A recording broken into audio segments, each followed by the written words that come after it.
नमस्कार दोस्तों, स्वागत है आप सभी का हमारे चैनल सुविद्या में। आज की क्लास में हम क्लास 9th का साइंस का पहला चैप्टर जो है वो देखने जा रहे हैं।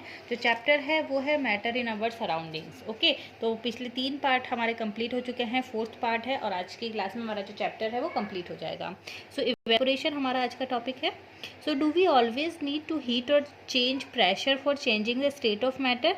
क्या हमें हमेशा, पिछली क्लास में जैसे हमने बात करी थी कि भाई प्रेशर अगर चेंज करते हैं, मतलब प्रेशर डालते हैं या टेम्परेचर है का यूज़ करते हैं, तो कहीं ना कहीं मैटर जो है उसमें उसकी अवस्थाओं में परिवर्तन हो जाता है। तो क्या हमेशा ज़रूरत पड़ती है टेम्परेचर या हीट की या फिर प्रेशर लगाने की to changing the state of matter? Matter की जो अलग अलग स्टेट्स हैं, चाहे सॉलिड हो, लिक्विड हो या गैस हो, उनको आपस में बदलने के लिए क्या हमेशा हीट और प्रेशर को चेंज करने की ज़रूरत रहती है? So can you quote some examples from every day life where change of state from liquid to vapor take place without the liquid reaching to the boiling point? क्या हमेशा हमें कोई लिक्विड जो है वो जब वेपर में कन्वर्ट हो रहा है, लिक्विड जो है वो गैसेस से कन्वर्ट हो रहा है, तो हमेशा किसी बॉइलिंग पॉइंट की ज़रूरत होगी कि भाई हमने एक बीकर में पानी भरा, हमने जैसे पिछली क्लास में पढ़ा था कि हम टेम्परेचर इंक्रीज करते गए तो एक टाइम ऐसा आता है बॉइलिंग पॉइंट के पास कि वाटर जो है वो इवेपरेट होने लगता है। तो डेली लाइफ में बहुत सारे एग्जाम्पल हैं जब बिना बॉइलिंग पॉइंट के आए लिक्विड जो है वो किस में कन्वर्ट हो जाता है? गैसियस स्टेट में कन्वर्ट हो जाता है। Water when left uncovered slowly changes into vapour. पर अपने सिंपल सा एग्जांपल, अगर आपकी एक प्लेट में पानी थोड़ा सा रह गया है, अनकवर्ड रह गया है, तो धीरे धीरे वेपर में कन्वर्ट हो जाएगा। इसी तरह जब हम कपड़े सुखाते हैं तो वेट क्लोथ जो हैं वो धीरे सूख जाते हैं। What happens to water in the above 2 example? अब इन दोनों एग्जाम्पल्स में वाटर के साथ क्या हुआ है? तो वाटर जो है वो वेपर में कन्वर्ट हुआ है। We know that particles of matter are always moving and never at rest. ठीक है, हमने क्लास में यही पढ़ा था कि जो मैटर के पार्टिकल्स होते हैं, किसी भी पदार्थ के जो पार्टिकल्स होते हैं वो हमेशा मूव करते रहते हैं। ठीक है, मूविंग की जो उनकी स्पीड है वो कम ज़्यादा हो सकती है, लेकिन they always moving and they never at rest. ठीक है, उनमें वो कभी भी रेस्ट की पोजीशन में नहीं होते हैं। So at a given temperature in any gas, liquid और solid there are particles with different amount of kinetic energy. अब अगर हम अलग अलग टेम्परेचर पर, किसी फिक्स टेम्परेचर पर, या फिर गैस है या कोई लिक्विड है या सॉलिड है, उसके जो पार्टिकल्स होंगे वो अपनी अलग अलग काइनेटिक एनर्जी के हिसाब से मूव करते रहेंगे। लेकिन मूवमेंट होगा क्योंकि कभी भी जो पार्टिकल्स होते हैं मैटर के वो रेस्ट पोजीशन पर नहीं होते। तो सबकी, भाई लिक्विड है तो उसकी काइनेटिक एनर्जी अलग होगी, सॉलिड है तो अलग होगी, गैस है तो काइनेटिक एनर्जी अलग होगी। अब in the case of liquid, a small fraction of particles at the surface having higher kinetic energy and is able to break away from the forces of attraction of the other particles and get converted into vapor। अब कैसे? भाई हमने अभी एक बात की कि भाई एक प्लेट है और उस प्लेट में जो हल्का सा अगर पानी रखा है तो वो इवेपोरेट हो जाता है 1-2 दिन में। तो होता क्या है वास्तव में, अगर हम बात करते हैं लिक्विड के केस की, तो small fraction of particles, particle की जो सरफेस है उसके जो स्मॉल पार्टिकल्स हैं, कुछ जो पार्टिकल्स होते हैं उनकी जो काइनेटिक एनर्जी होती है वो ज़्यादा होती है। ओके, क्या बात कर रहे हैं कि भाई पानी के जो कुछ मॉलिक्यूल्स हैं, कुछ जो पार्टिकल्स हैं इस मैटर के, उनकी काइनेटिक एनर्जी ज़्यादा होती है, इसलिए उनका जो दूसरे पार्टिकल्स के साथ जो फोर्स ऑफ अट्रैक्शन है वो उसे ब्रेक कर देते हैं और वेपर में कन्वर्ट हो जाते हैं। तो बहुत इंपॉर्टेंट बात है ये कि जो लिक्विड है उनमें जो स्मॉल फ्रैक्शन ऑफ पार्टिकल्स हैं सरफेस के, उनके पास ज़्यादा काइनेटिक एनर्जी होती है, इसलिए वो क्या करते हैं, उनके पास जो फोर्स ऑफ अट्रैक्शन है उसको ब्रेक कर देते हैं और ये पार्टिकल्स वेपर में कन्वर्ट हो जाते हैं।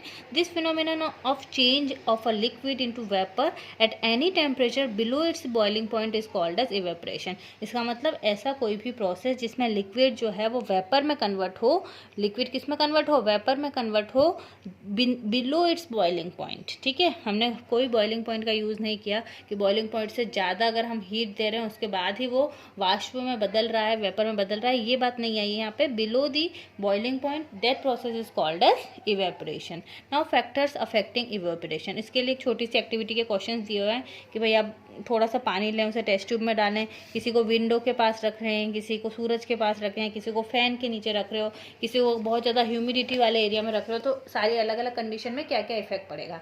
तो उसी आधार पर हम देख लेते हैं कि इवेपोरेशन जो है वो किस किस चीज़ से अफेक्ट होता है। So an increase of surface area, सबसे इम्पॉर्टेंट बात, सरफेस एरिया अगर ज़्यादा होगा, ठीक है, अगर सरफेस एरिया अगर छोटा मतलब हम कह सकते हैं अगर कोई बाउल है तो यहाँ पर सरफेस एरिया अगर कम है तो इवेपोरेशन भी कम होगा, सरफेस एरिया अगर ज़्यादा होगा तो इवेपोरेशन भी ज़्यादा होगा। तो पहली इंपॉर्टेंट चीज, increase of surface area. We know that evaporation is a surface phenomenon. If the surface area increase, rate of evaporation will also increase. इसीलिए तो हम क्या करते हैं भाई, जब हम कपड़े सुखाते हैं तो हम जितना स्प्रेड करके, जितना फैला के कपड़े सुखाएंगे वो उतने जल्दी सूखेंगे। क्यों? क्योंकि हमने उनका सरफेस एरिया अगर बढ़ा दिया, ठीक है, फैला के सुखाया, और दूसरी तरफ हम एकदम उनको जैसे हैं ऐसे सिकुड़े रख देंगे तो इवेपोरेशन उसकी जो दर है वो कम हो जाएगी। तो we spread them out which is useful for evaporation. Second हो जाएगा इंक्रीज ऑफ टेम्परेचर, ठीक है, अगर टेम्परेचर ज़्यादा होगा तो भाई नॉर्मल सी बात है, टेम्परेचर ज़्यादा होगा तो पार्टिकल्स की काइनेटिक एनर्जी बढ़ जाएगी, काइनेटिक एनर्जी भी बढ़ जाएगी तो इवेपोरेशन की रेट भी बढ़ जाएगी। तो अगर सरफेस एरिया ज़्यादा होगा तो इवेपोरेशन ज़्यादा होगा, अगर टेम्परेचर ज़्यादा होगा तो भी इवेपोरेशन ज़्यादा होगा। तीसरा ह्यूमिडिटी, यानी हमारे कई बार बारिश के दिनों में देखा होगा आपने कि जो ह्यूमिडिटी है वो बहुत बढ़ जाती है, यानी वातावरण में नमी जो है, पानी जो है वो हमारी जो आसपास की एयर है उसी में बहुत ज़्यादा होता है, ह्यूमिडिटी कहते हैं उसे। अगर ह्यूमिडिटी है एटमॉस्फेयर में आसपास तो उस कंडीशन में इवेपोरेशन की जो दर है वो कम हो जाएगी, यानी ह्यूमिडिटी अगर ज़्यादा है तब इवेपोरेशन कम हो जाएगा।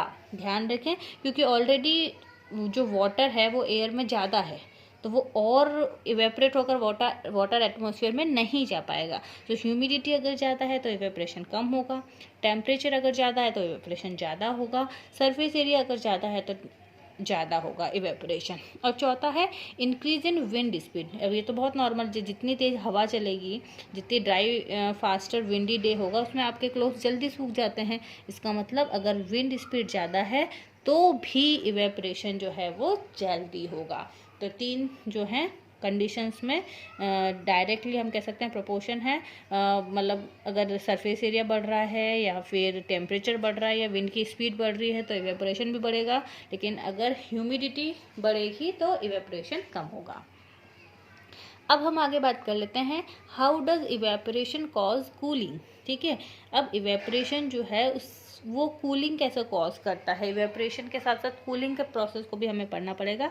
तो आपने कई बार देखा है in an open vessel the liquid keeps on evaporating, ठीक है, अगर कोई वेसल है और उसमें थोड़ा सा अगर लिक्विड रखा है तो धीरे धीरे वो इवेपोरेट होने लगता है।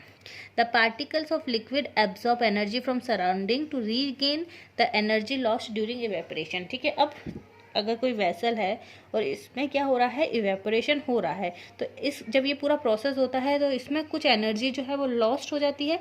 अब इस एनर्जी को जो लॉस्ट हो रही है इवेपोरेशन के प्रोसेस में, उस एनर्जी को रीगेन करने के लिए, उसको लेने के लिए क्या होता है, सराउंडिंग से एनर्जी लिक्विड जो है वो एब्जॉर्ब करता है। The particles of liquid absorb energy from the surrounding, तो सराउंडिंग से एनर्जी जो है वो एब्जॉर्ब की जाती है ताकि जो एनर्जी लॉस्ट हो गई है इवेपोरेशन में उसको बैलेंस किया जा सके। So this absorption of energy from the surrounding make the surrounding cold, और उसी वजह से जो हमारे आसपास के जो सराउंडिंग होता है वो थोड़ा ठंडा हो जाता है। तो बहुत इंपॉर्टेंट बात है कि जो पार्टिकल्स हैं लिक्विड के वो आसपास की सराउंडिंग की एनर्जी को एब्जॉर्ब करते हैं ताकि वो जो इवेपोरेशन में एनर्जी का लॉस हुआ है उसको रीगेन कर सके, और इसी कारण से जो सराउंडिंग्स है वो थोड़ी ठंडी हो जाती है। अब आगे दिया हुआ है what happens when you pour some acetone, ठीक है, आपने नेल पेंट रिमूवर अगर यूज़ किया हो तो वो एसीटोन का होता है। जब नेल पेंट रिमूवर को एकदम से लगाते हैं, वो थिनर को हम एकदम से लगाते हैं तो क्या होता है, हमें बहुत ठंडक मिलती है। बहुत ठंडक क्यों मिलती है, क्योंकि the particles gain energy from your palm and surrounding, and तो जैसे उसमें इवेपोरेशन का प्रोसेस बहुत जल्दी होता है, एसीटोन हम लगाते हैं वो उड़ जाता है, तो जैसे वो इवेपोरेट होता है उस एनर्जी को रीगेन करने के लिए सराउंडिंग से हम वो एनर्जी जो है, वो लिक्विड जो है वो एनर्जी लेता है, और उसी वजह से जो हमारा आसपास की सराउंडिंग है हमें बहुत ठंडी लगने लगती है। तो हम ऐसा लगता है हमारी उंगली बहुत ठंडी हो रही है जब भी हम एसीटोन को लगाते हैं। तो यही रीज़न है, क्योंकि जो एसीटोन है वो इवेपोरेट होगा तो एनर्जी का लॉस होगा। इस एनर्जी को रीगेन करने के लिए सराउंडिंग से एनर्जी आएगी, उसको एब्जॉर्ब किया जाएगा जाएगा और इस वजह से हमारा उसका जो आसपास का एटमॉस्फेयर है, सराउंडिंग है, वो हमें ठंडी फील होगी। After a hot sunny day आपने देखा होगा कि कई लोग जो है बहुत पूरा दिन अगर बहुत गर्मी का निकला है तो शाम को छत पे पानी डालते हैं। क्यों डालते हैं? क्योंकि जैसे ही पानी डालेंगे तो क्या होगा, इवेपोरेशन होगा, उस पानी का इवेपोरेशन होगा, दोस्तों सराउंडिंग जो है वो ठंडी हो जाएगी। तो ये कुछ रीजंस हैं जिससे हम पता कर सकते हैं कि कैसे इवेपोरेशन और कूलिंग का रिलेशनशिप है ना। Why should we wear cotton clothes during summer. अब आप सभी जानते हैं कि हम गर्मियों में कैसे कपड़े पहनना ज़्यादा लोग उचित समझते हैं कि कॉटन क्लोथ्स, कॉटन के कपड़े पहनना। So during summer we aspire more because of the mechanism of our body which keeps us cool. ठीक है, गर्मियों में क्या होता है, अभी गर्मियों के टाइम में बहुत ज़्यादा स्वेटिंग होती है, ये मैकेनिज्म हमारी बॉडी में होता ही है। और जो इवेपोरेशन जो है, भाई स्वेटिंग होती है उसका बाद में इवेपोरेशन भी होना है। तो इवेपोरेशन जब होता है तो particles at the surface of liquid gain energy from the surrounding and our body surface and changes into vapour. धीरे धीरे वो इवेपोरेशन होता है। The heat energy equal to the latent heat of vaporisation is observe from the body and leaving the body cool. और जैसे जैसे जो ये हमने पहले पढ़ाई है कि जो हीट है वो हमारी बॉडी से स्वेटिंग के रूप में निकल जाती है और हमारी जो बॉडी है वो थोड़ी ठंडी हो जाती है। अब कॉटन क्यों यूज़ करते हैं? क्योंकि कॉटन जो है एक अच्छा एब्जॉर्बर है, वाटर को एब्जॉर्ब कर लेता है। जो भी स्वेटिंग निकली है, जो भी पसीना निकला है, उसको वो एब्जॉर्ब कर लेता है and exposing it to atmosphere for easy evaporation, और फिर उसका इजीली इवेपोरेशन हो जाता है। तो ये एक मेन रीज़न है हम कॉटन के क्लोथ्स क्यों पहनते हैं। आगे है कि why do we see water droplets on the outer surface of the glass containing ice cold water. तो आपने कई बार देखा होगा कि एकदम जो चिल्ड वाटर अगर हम ले रहे हैं, एकदम ठंडा पानी अगर हम ले रहे हैं, बर्फ़ का पानी अगर हम लेते हैं, तो वो जो ग्लास है उसके बाहर छोटी छोटी पानी की बूंदें जम जाती हैं। तो उसका क्या कारण है? तो let us take some ice cold water in a tumbler. आपने किसी ग्लास में या किसी बर्तन में आइस कोल्ड वाटर ले लिया है। Soon we will see water droplets on the outer surface of the tumbler, the water vapour present in the air. ठीक है, अब यहाँ पर जो एटमॉस्फेयर में जो वेपर प्रेजेंट है वो जैसे ही इसके कांटेक्ट में आएगी, ठीक है, कोल्ड ग्लास के कांटेक्ट में आएगी, ये जो है अपनी एनर्जी को लूज़ कर देती है और लिक्विड में कन्वर्ट हो जाती है। तो जो वाटर वेपर है जो कि एयर में प्रेजेंट है वो अपनी एनर्जी को खो देती है और जैसे ही इसके कांटेक्ट में आएगी और किस में बदल जाती है, लिक्विड स्टेट में बदल जाती है। जैसे हम देखते हैं कि भाई पानी के ग्लास के चारों ओर छोटी छोटी वाटर की ड्रॉपलेट्स बन गई हैं। सो आज की क्लास में हमने ये बात की थी डिफरेंट मैटर्स की। ठीक है, मैटर्स की चैप्टर में हमने बात करी है। इसी के अलावा आज की जो क्लास थी वो इवेपोरेशन कॉजेस कूलिंग, सबसे इम्पॉर्टेंट चीज़ इसमें देखी है हमने। इवेपोरेशन किस किस पर डिपेंड करता है? टेम्परेचर पर, ह्यूमिडिटी पर, विंड स्पीड पर डिपेंड करता है।